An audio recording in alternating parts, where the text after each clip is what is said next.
माधव,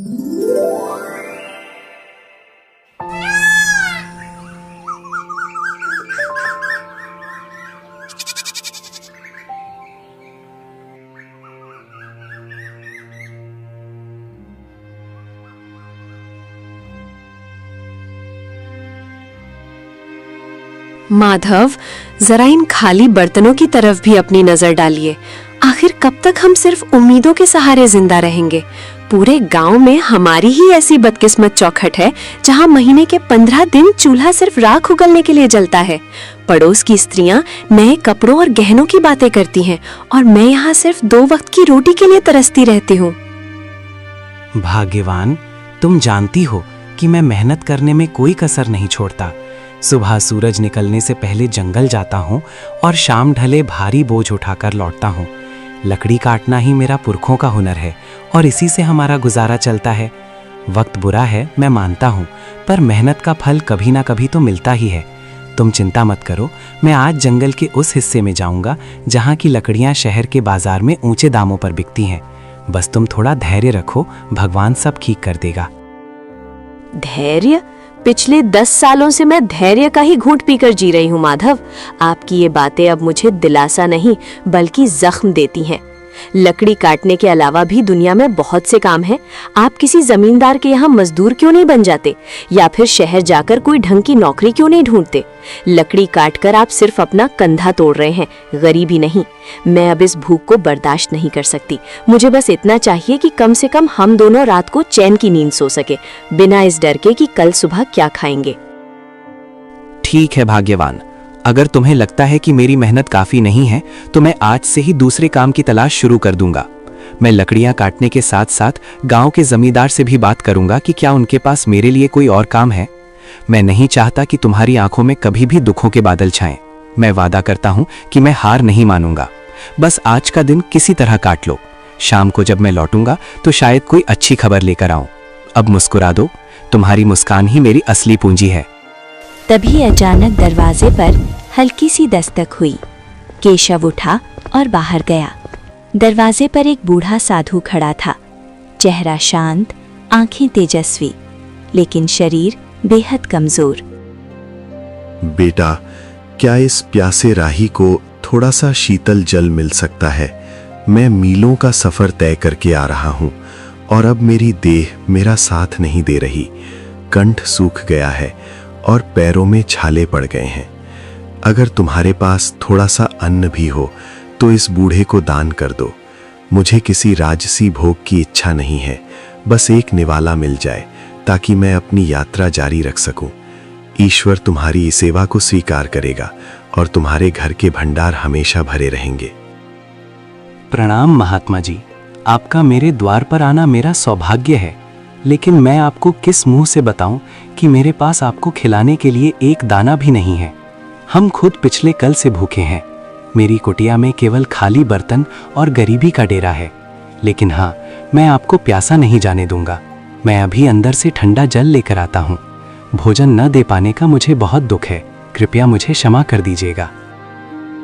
पुत्र, दुखी मत हो। दान देने के लिए धन की नहीं, मन की जरूरत होती है। तुम्हारी आंखों में जो करुणा है वो किसी भी 56 भोग से कहीं अधिक तृप्ति देने वाली है। तुम जल ले आओ, वही मेरे लिए अमृत के समान होगा। इंसान की असलियत उसके अभाव में ही पता चलती है और तुमने अभाव में होकर भी अतिथि सत्कार का धर्म निभाया है। जाओ बेटा, जल ले आओ। मैं यहीं तुम्हारी प्रतीक्षा कर रहा हूं।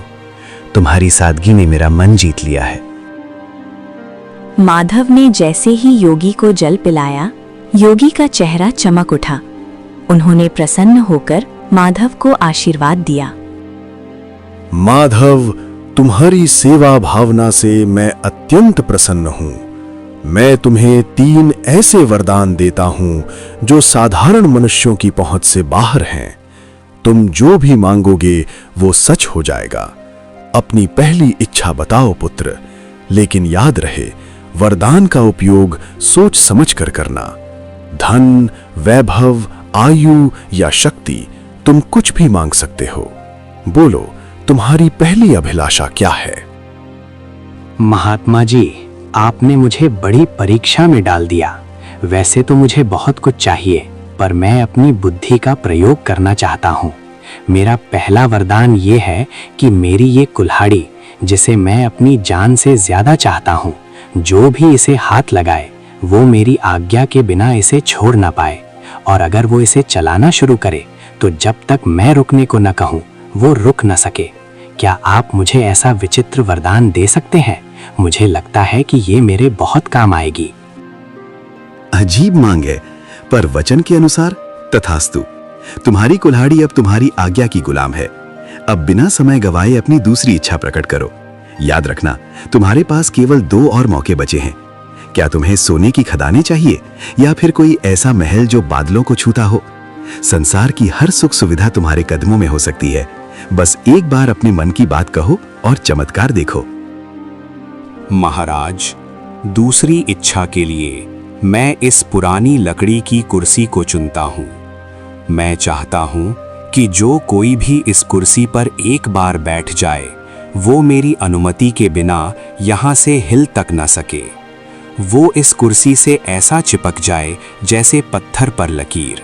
चाहे कोई कितना भी बलवान क्यों ना हो, मेरी मर्जी के बिना उसका उठना नामुमकिन हो जाए। बस यही मेरी दूसरी विनती है। मुझे विश्वास है कि आप मेरी इस इच्छा को भी पूरा करेंगे। तुम्हारी सोच किसी आम आदमी जैसी नहीं है माधव। ये वरदान भी तुम्हें दिया। अब आखिरी और तीसरी इच्छा की बारी है। सोच लो, क्या तुम अपनी गरीबी हमेशा के लिए खत्म नहीं करना चाहोगे? क्या तुम्हें अपने लिए लंबी आयु यानी रोगी काया नहीं चाहिए? ये अंतिम अवसर है। इसके बाद मैं अदृश्य हो जाऊंगा और फिर कभी नहीं मिलूंगा। अपनी तीसरी इच्छा मांगो और अपने भाग्य का फैसला खुद करो। महात्मा जी, तीसरी इच्छा के रूप में मैं चाहता हूं कि मेरा ये जो चमड़े का पुराना थैला है, इसके भीतर मैं जो कुछ भी डाल दूं, चाहे वो कोई वस्तु हो, सोना हो या कोई जीवित प्राणी, उसे मेरे अलावा कोई और बाहर न निकाल सके। वो उस थैले की गहराई में तब तक कैद रहे जब तक मैं खुद उसे आजाद न करूं। यही मेरी अंतिम मांग है। तुम्हारी सोच किसी आम आदमी जैसी नहीं है माधव। विचित्र मांगे हैं, पर वचन के अनुसार तथास्तु। तुम्हारी तीनों मांगे पूरी हुई। याद रखना, वरदान तभी काम आते हैं जब उनका उपयोग सही समय पर हो।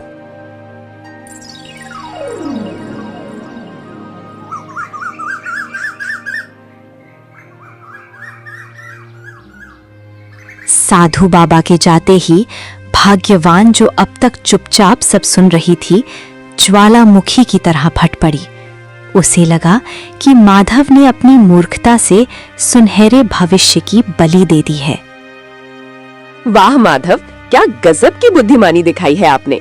साक्षात देवता आपके द्वार पर आकर कह रहे थे कि धन मांग लो, सुख मांग लो, पर आपने क्या मांगा? कुल्हाड़ी, कुर्सी और थैला। क्या इन बेजान चीजों से मेरा पेट भरेगा? क्या इन वरदानों से हमारे सिर की छत पक्की हो जाएगी? मैं यहाँ दाने दाने को तरस रही हूँ और आपने फालतू वरदान मांग लिया। आज आपने साबित कर दिया कि आप कभी तरक्की नहीं कर सकते। काश वो वरदान मुझे मांगने का मौका मिलता, तो आज मैं इस झोपड़ी को महल बना देती। भाग्यवान, तुम जो देख रही हो वो केवल साधारण चीजें हैं, पर मैं जो देख रहा हूं वो एक सुरक्षा कवच है। कभी कभी सीधे तरीके से मांगा हुआ धन टिकता नहीं है, पर बुद्धि से बनाई गई संपत्ति सदा साथ रहती है। तुम मुझ पर भरोसा रखो। ये 3 वरदान हमें वो सब कुछ दिलाएंगे जो तुम चाहती हो। मैंने जो मांगा है उसके पीछे एक गहरा रहस्य है जो वक्त आने पर तुम्हें समझ आ जाएगा। फिलहाल शांत हो जाओ, क्योंकि आने वाला समय बहुत बड़ी चुनौतियां लेकर आने वाला है। पत्नी के तानों से आहत होकर माधव अपनी पुरानी कुल्हाड़ी कंधे पर रखकर चंदनपुर के सबसे घने और डरावने जंगल की ओर निकल पड़ा। दोपहर की तपती धूप पेड़ों की घनी छांव को चीरने की कोशिश कर रही थी। माधव एक पुराने बरगद के पेड़ के नीचे बैठ गया। उसका मन अशांत था और पेट में भूख की आग जल रही थी। उसे लग रहा था कि शायद उसने सच में वरदान मांगने में गलती कर दी। हे भगवान, क्या मेरी किस्मत में हमेशा ठोकरें खाना ही लिखा है? भाग्यवान सही कह रही थी। अगर मैं उस महात्मा से सोने की मोहरें मांग लेता तो कम से कम आज मुझे इस तरह भटकना तो नहीं पड़ता। पेट में अन्न का दाना ही नहीं, जंगल में भी अब सूखी लकड़ियां मिलना मुश्किल हो गया है। ऐसा लगता है जैसे ये पेड़ भी मेरी गरीबी का मजाक उड़ा रहे हैं। समझ नहीं आता कि मैं घर वापस किस मुंह से जाऊंगा। वहां तो सिर्फ खाली बर्तन और पत्नी की शिकायतें मेरा इंतजार कर रही हैं। तभी झाड़ियों के पीछे से एक विचित्र बूढ़ा व्यक्ति बाहर निकला और चेहरे पर एक अजीब सी कुटिल मुस्कान थी। वो धीरे धीरे माधव की ओर बढ़ने लगा। माधव ने गौर किया कि उस बूढ़े के चलने की आवाज़ सामान्य नहीं थी। जब उसने नीचे देखा तो उसके होश उड़ गए। उस बूढ़े के पैर इंसानों जैसे नहीं बल्कि बकरियों के खुरों जैसे थे। अरे ओ नौजवान, इतना उदास होकर इस वीराने में क्यों बैठे हो? तुम्हारी आहें तो इस जंगल के पत्तों को भी सुखा रही हैं। क्या बात है? क्या तुम्हारी पत्नी ने तुम्हें घर से निकाल दिया है, या फिर ये गरीबी का भूत तुम्हारा पीछा नहीं छोड़ रहा? देखो, मैं इस जंगल का बहुत पुराना निवासी हूँ और मैं लोगों के दुख भांप लेता हूँ। तुम्हारी हालत देखकर मुझे तुम पर दया आ रही है। अगर तुम चाहो तो मैं तुम्हारी सारी दरिद्रता एक पल में दूर कर सकता हूँ। बस तुम्हें मेरी एक छोटी सी शर्त माननी होगी। बोलो, क्या तुम अपनी किस्मत बदलना चाहते हो? प्रणाम महानुभाव, आप अचानक इस घने जंगल में कहाँ से आ गए और आपको कैसे पता चला कि मैं अपनी पत्नी से परेशान होकर यहाँ बैठा हूँ? आपकी बातें सुनकर मुझे थोड़ा अजीब लग रहा है। और ये आपके पैर, आप कोई साधारण मनुष्य तो नहीं लगते। कहीं आप वही मायावी राक्षस तो नहीं जिसकी कहानियाँ हमारे बुजुर्ग सुनाया करते थे, जो लोगों को लालच देकर उनका सब कुछ छीन लेता है? मुझे आपसे बात करने में डर लग रहा है, फिर भी मेरी जिज्ञासा शांत कीजिए कि आप आखिर हैं कौन और मुझसे क्या चाहते हैं? हा, तुम तो बहुत चतुर निकले लकड़हारे। हाँ, तुमने सही पहचाना। मैं इस मायावी साम्राज्य का स्वामी हूँ। पर डरो मत, मैं तुम्हें चोट पहुँचाने नहीं बल्कि तुम्हारी झोली भरने आया हूँ। देखो, मेरे पास सोने की मोहरों से भरी ये 3 थैलियाँ हैं। इन्हें ले जाओ और अपनी पत्नी के हर सपने को पूरा करो। अच्छा खाना खाओ, अच्छा पहनो और इस झोपड़ी की जगह महल बना लो। बदले में मुझे बस इतना चाहिए कि आज से ठीक 1 साल बाद तुम्हें मेरे साथ मेरे लोक में चलना होगा और मेरी गुलामी करनी होगी। 1 साल की पूरी आज़ादी और बेहिसाब दौलत। सोच लो, सौदा बुरा नहीं है। माधव समझ गया था कि ये शैतानी राक्षस उसे अपनी जाल में फंसाना चाहता है, लेकिन घर की गरीबी और भाग्यवान के तानों को याद कर उसका मन डोल गया। उसने सोचा कि क्यों ना अभी ये धन ले लिया जाए और बाद में उन वरदानों का इस्तेमाल करके इस राक्षस से निपटा जाए। मालिक, आपकी बात तो सच है। इस तरह रोज रोज भूखे मरने से तो अच्छा है कि 1 साल तक राजाओं जैसी जिंदगी जी ली जाए। मेरी पत्नी को हमेशा मुझसे शिकायत रहती है कि मैं उसके लिए कुछ नहीं कर पाता। कम से कम इन मोहरों से उसे 1 साल की खुशियां तो मिल पाएंगी। पर मुझे डर है कि 1 साल बाद जब आप मुझे लेने आएंगे तो मेरी पत्नी और बच्चों का क्या होगा। खैर, जो होगा सो देखा जाएगा। मैं आपके इस सौदे के लिए तैयार हूँ। मुझे वो सोने की थैलियाँ दे दीजिए ताकि मैं अपनी बदहाली को दूर कर सकूं, और 1 साल बाद मैं आपके साथ चलने का वादा करता हूँ। बहुत खूब, मुझे तुम्हारी बुद्धिमानी पसंद आई। ये लो सोने की 3 थैलियां। इनमें इतनी दौलत है कि तुम 7 जन्मों तक बैठकर खा सकते हो। जाओ और अपनी जिंदगी के हर पल का आनंद लो। ऐश करो, दान पुण्य करो या जो जी में आए वो करो। लेकिन याद रखना लकड़हारे, मैं ठीक 1 साल बाद इसी जगह इसी वक्त तुम्हें लेने आऊंगा। अगर तुमने भागने की कोशिश की तो मेरा प्रकोप पूरे गांव को भस्म कर देगा। अब जाओ और अपनी पत्नी को ये खुशियां दे दो। हमारी मुलाकात अब 1 साल बाद होगी। तब तक के लिए विदा।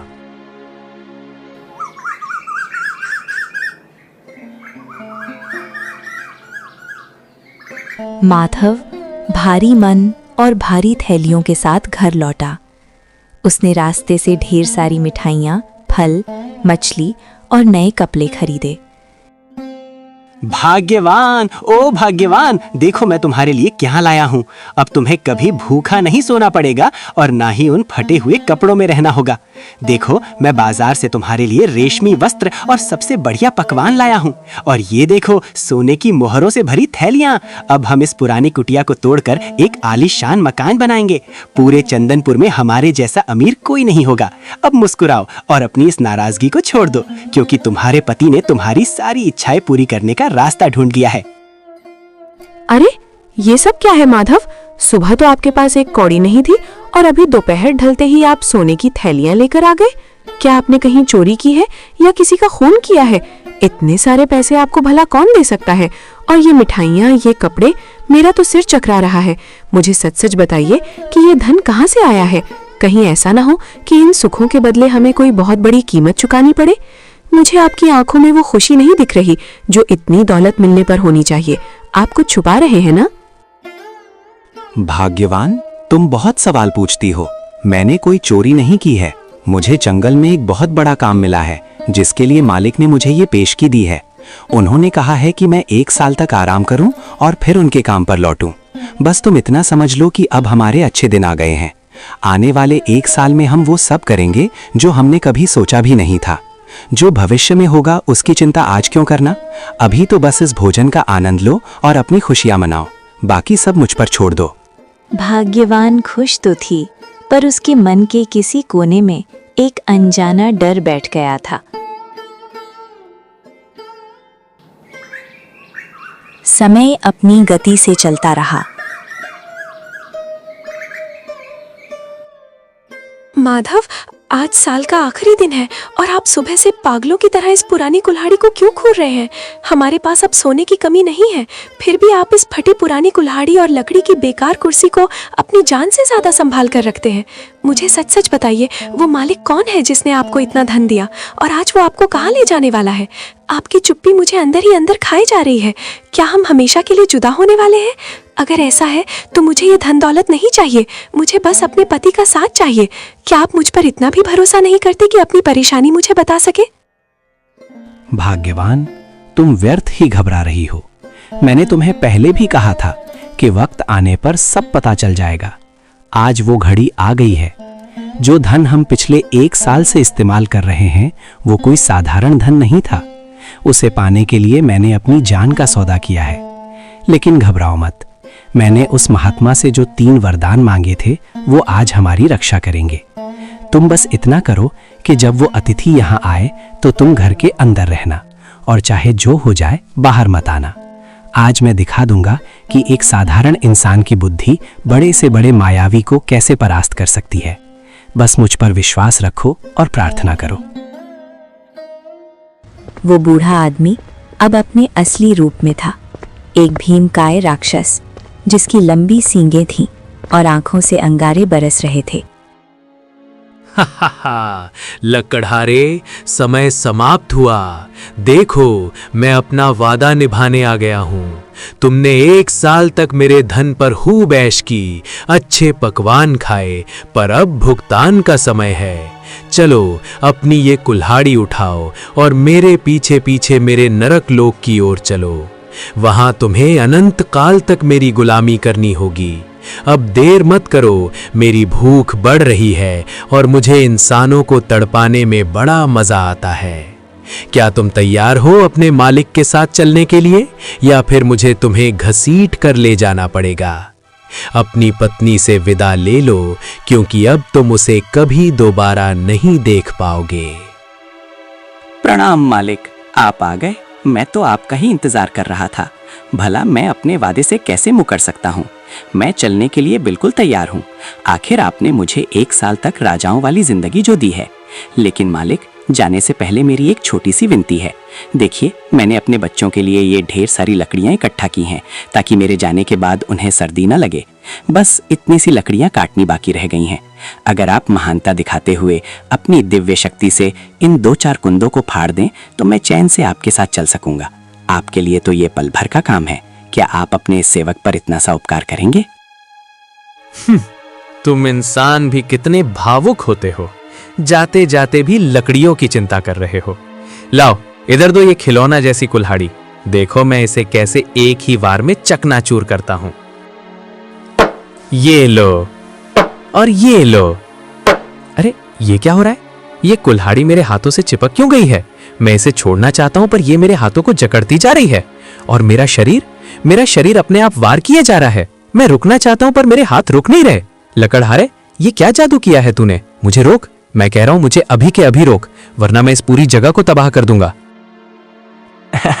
अरे मालिक, इतनी जल्दी थक गए?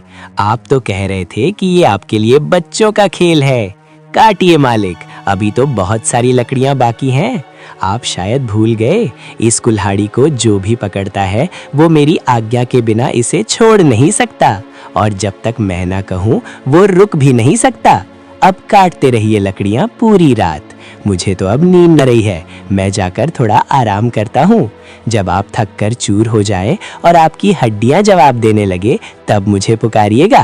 तब तक इस मुफ्त की मजदूरी का आनंद लीजिए, महाबली राक्षस राज। माधव, बेटा माधव, मुझे बचा ले, मैं हार गया। तुम्हारी बुद्धि के आगे मेरी माया फेल हो गई। मेरे हाथ अब फटने वाले हैं, मेरा दम घुट रहा है।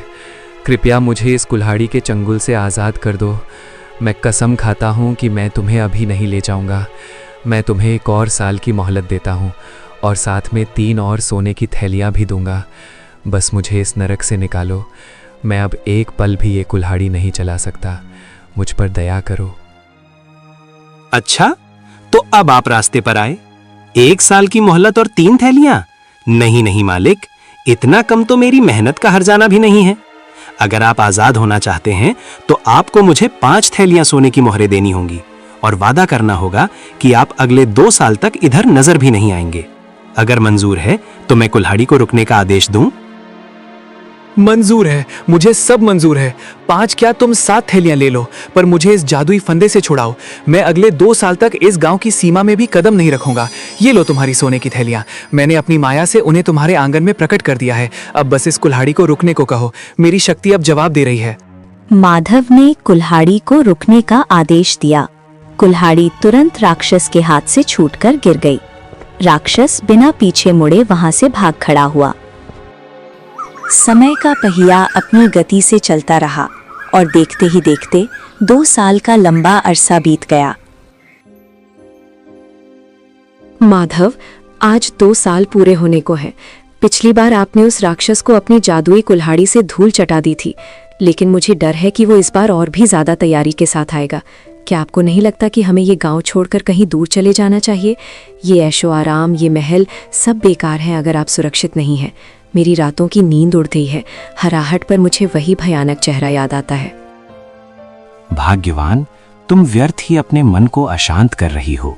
भय शत्रु की सबसे बड़ी शक्ति होती है और मैं उसे ये शक्ति नहीं देना चाहता। मैंने उन महात्मा से जो वरदान मांगे थे वो केवल खिलौने नहीं थे, बल्कि आत्मरक्षा के अचूक अस्त्र थे। आज की शाम हमारे लिए एक नई परीक्षा है और मैं इसके लिए पूरी तरह तैयार हूं। ओ लकड़हारे, बाहर निकल। आज 2 साल पूरे हो गए हैं और तेरा काल द्वार पर खड़ा है। तूने पिछली बार मुझे अपनी उस घटिया कुल्हाड़ी से बेवकूफ बनायागा, लेकिन याद रखना कि एक ही चाल 2 बार काम नहीं आती।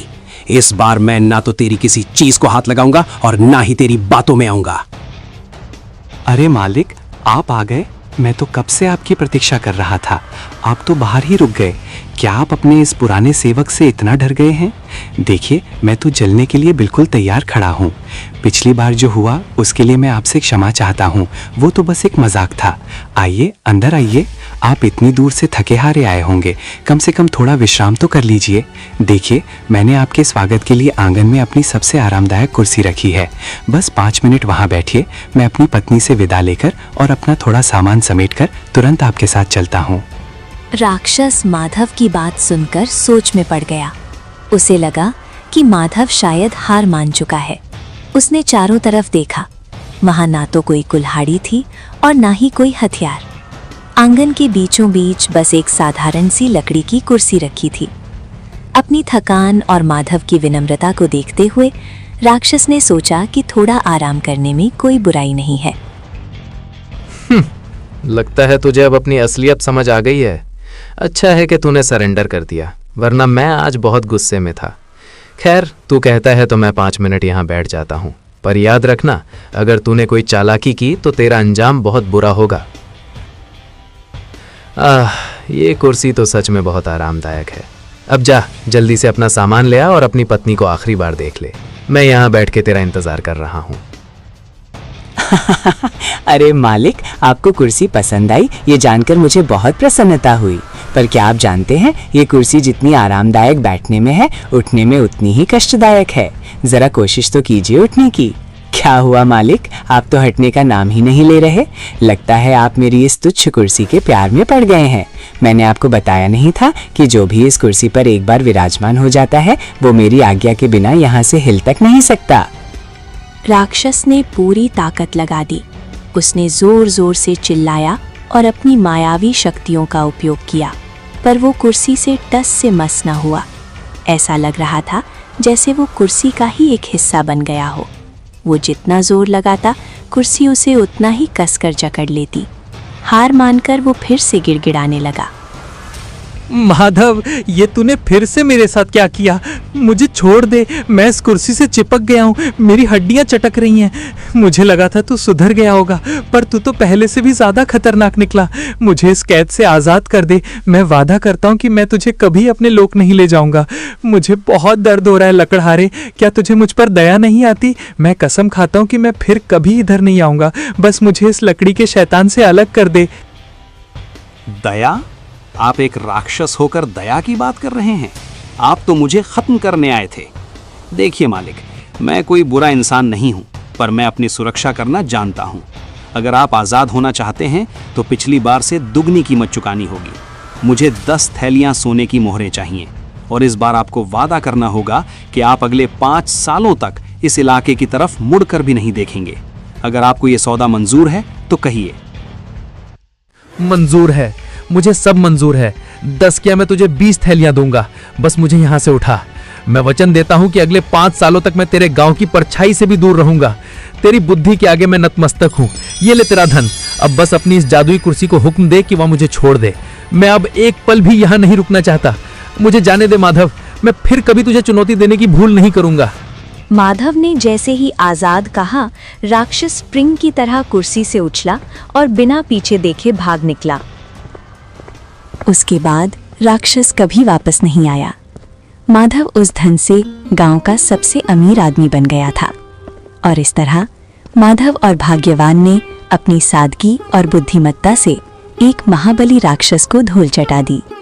चंदनपुर में खुशियां लौट आईं और माधव की ये कहानी युगों युगों तक सुनाई जाने लगी कि कैसे एक साधारण लकड़हारे ने अपनी बुद्धि के बल पर भाग्य को बदल दिया। अगर आपको ये कहानी पसंद आई हो तो लाइक करें, अपने दोस्तों के साथ शेयर करें और अपनी राय कमेंट में बताएं। आपका साथ हमें और भी मज़ेदार और प्रेरणादायक कहानियाँ लाने की ताकत देता है। तो सब्सक्राइब करके हमें और ज़्यादा मेहनत करने का हौसला दें। Thanks for watching.